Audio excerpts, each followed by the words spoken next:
Hello, it is almost midnight and I do need to get up really early in the morning, but I haven't read in a little bit.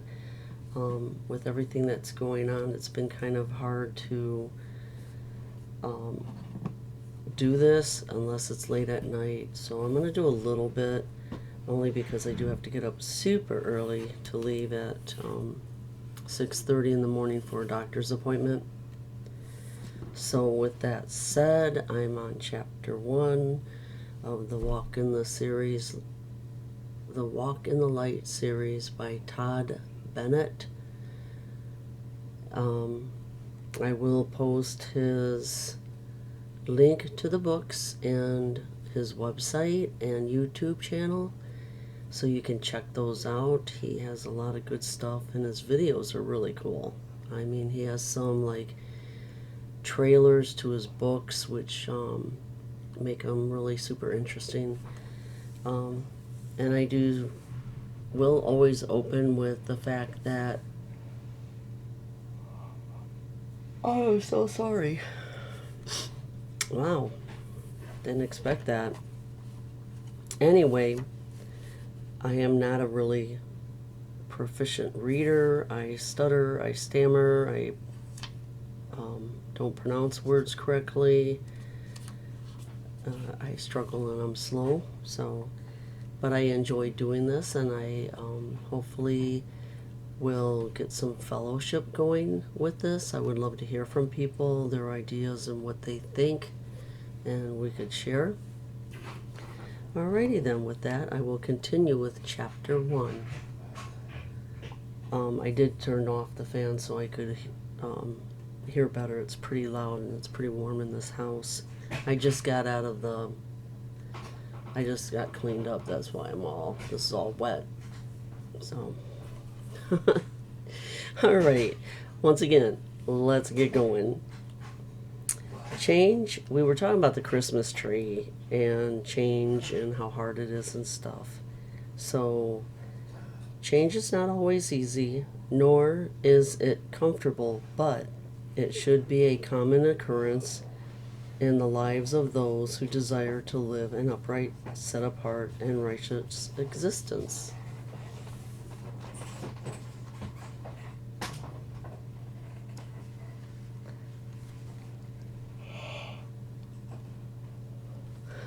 Excuse me. I was waiting for my uncle to roll by. He can be kind of noisy. Anyway,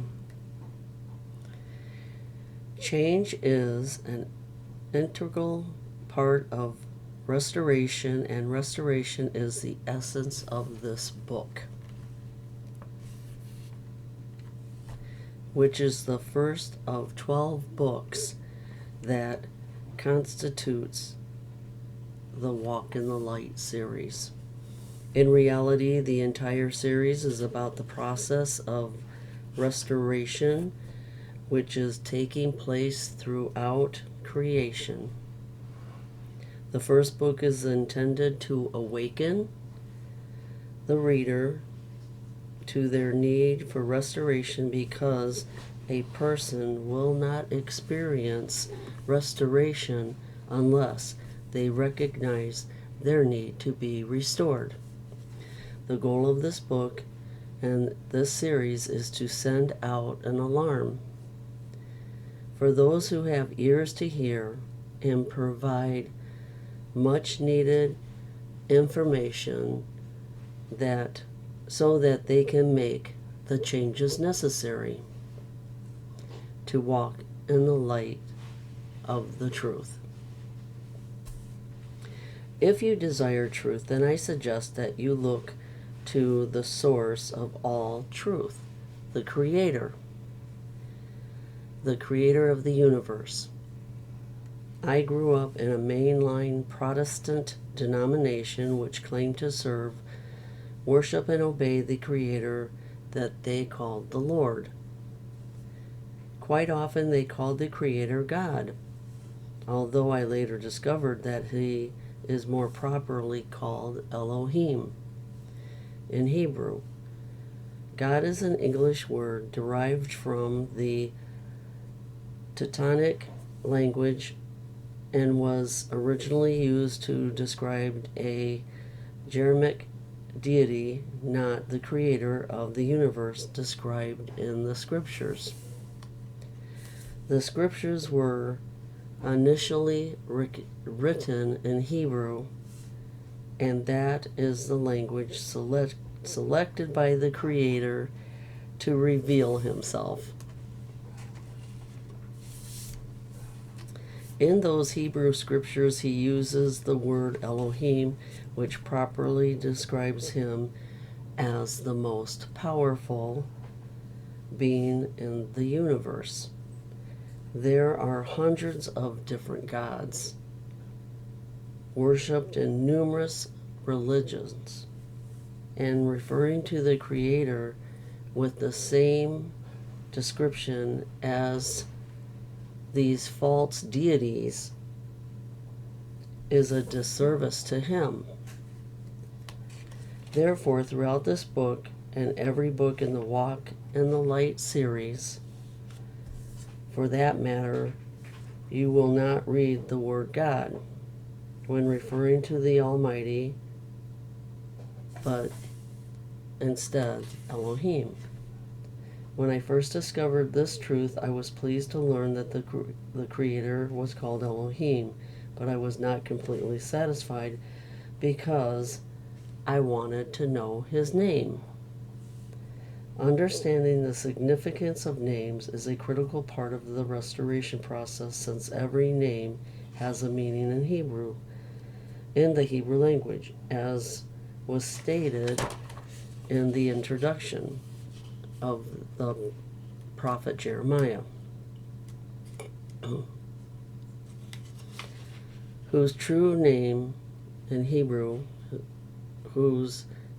Hebrew name is Yirmiyahu.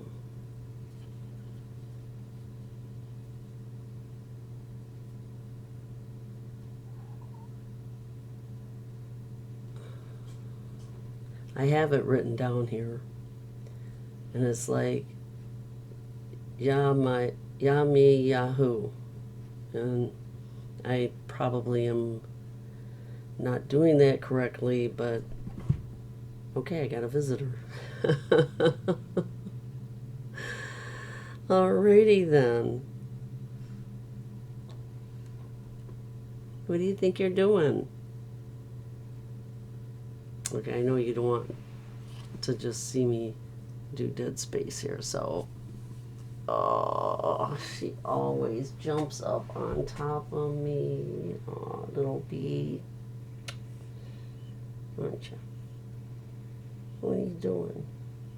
She's telling me she wants me to go to bed. She loves to cuddle. She is a cuddler.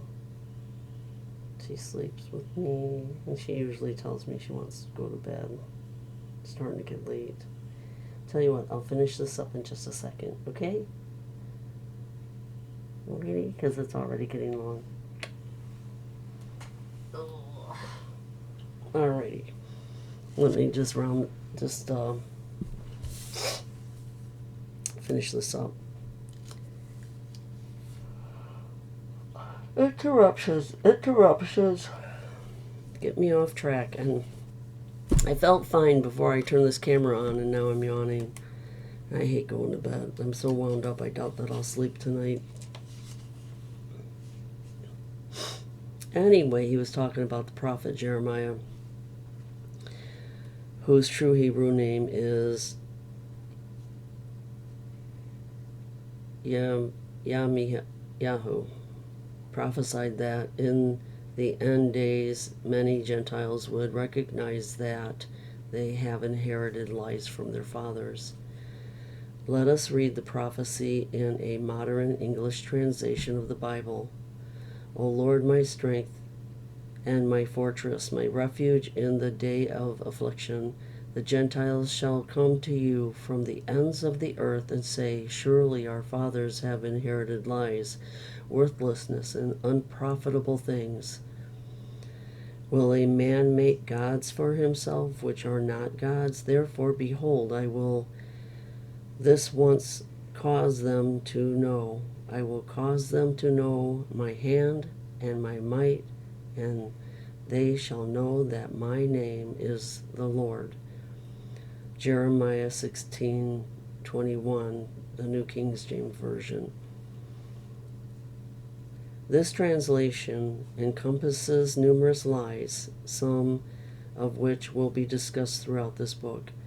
We are currently experiencing the realization of that prophecy as many people are discovering the true name of Elohim, which has been hidden and suppressed for centuries. Nearly 7,000 times the name of Elohim is found in the Hebrew Scriptures, yet you will rarely ever, if ever, find it in English translations or any other translation for that matter. The reader should take note that 2 times in the prophecy it refers to Lord, and even states that the name of the Almighty is the Lord. This, of course, is not true, and therefore it is a lie. The Lord is simply a title which has been inherited in every instance where the name of the Almighty is found within the Scriptures. And then he goes on to say the name of the Almighty, the Elohim of Israel, and he shows the spelling, which I'll see if I can't edit this to put like a clip art up so you can see this. And then it says in ancient Hebrew, the script, and the earliest known Paleo-Hebrew pictograph script. The Paleo-Hebrew pictograph script may reflect how the name looked on the tablet of the 10 Commandments. And again, I'll try to put a thing up here so you can see it. I'm pretty sure I can do that now. Which was written in stone by the hand of Elohim, or in the first Torah scroll written by Moses, whose proper Hebrew name is Moshe. Now, I'm going to stop there because I am trying to make these shorter or not totally long where you're being tortured. But, again, the thing is that it's just what he's getting at. What I take away from this is that it is extremely important to know the Father's name. And if you do think about it, there are a gazillion million different gods out there that are referred to in different countries, all over the place with all different names. And you do not want to, and they call them gods, so you don't want to lump the Creator into that. Anyway, I'm going to stop there. I'm going to sign off. I'm going to go to bed. I just wanted to pop in and do a quick video for you guys, and I hope that you will like, subscribe, and share, and comment. I would love to hear your thoughts and, you know, what you have to say about all of this. And I'll go into, I love the fact that, in this book he touches upon everything, and in the other books he goes into great detail. So they are paperback books. They're not that big, really. I printed this off so it looks huge. It has huge margins so I can write in it, and I did not do double-sided either.